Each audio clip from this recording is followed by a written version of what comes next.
இதை எல்லாத்தையும் தாண்டி ஒரு பெரிய விரதம் எது அப்படின்னு பார்த்தீங்கன்னா, இந்த 48 நாள் இதை முயற்சி பண்ணி பாருங்கள்.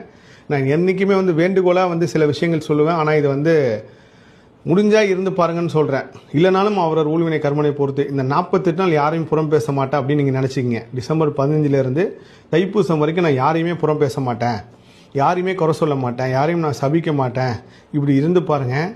இந்த அசைவம்லாம் சாப்பிடாது நீங்கள் இருக்கிற விரதத்துக்கு உண்டான பலன் ஒரு பன்மடங்காக கிடைக்கும். இது சத்தியம். ஏன்னா நான் கர்மாராய்ச்சியில் உணர்ந்த விஷயமே, நீங்கள் என்றைக்கு யாரை பற்றியுமே தப்பாக பேசலையோ அப்போ உலகம் உங்களை தப்பாக பேசாது. நீங்கள் நம்ம சொல்லுவோம்ல, நான் ரொம்ப நல்லா எனக்கே அப்படி நடக்குதுன்றப்போ அப்படிலாம் கிடையாது. எல்லார் மனசுக்கும் ஒரு ஒரு குணம் இருக்குது. உண்மையிலே அசுரர்கள் அழித்து முருகப்பெருமான் தர்மத்தை கொடுத்தாரு, நியாயத்தை கொடுத்தாருப்போ அந்த அசுரர்கள் எல்லாருக்குள்ளேயுமே இருக்குது, நான் உட்பட. நீங்கள் எப்போ இந்த புறம் பேசுகிறத நம்ம தவிர்க்கிறோமோ அப்போ இயற்கை உங்கள் மேலே ரொம்ப கருணையாக மாதிரி உங்களுக்கு சில விஷயங்களை கொடுக்க ஆரம்பிக்கும். இந்த விரத காலத்திலே ரொம்ப முக்கியமான ஒரு விஷயமா இதை கடைப்பிடிங்க.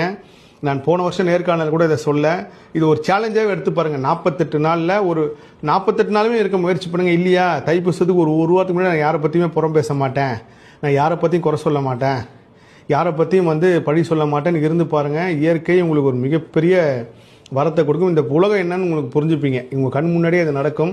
உங்களுக்கு எவ்வளோ பெரிய எதிரிகள் இருந்தாலும் அவங்கள நான் சபிக்க மாட்டேன், நான் அவங்கள திட்ட மாட்டேன். 48 நாள் இப்படி இருப்புன்னு இருந்து பாருங்கள்.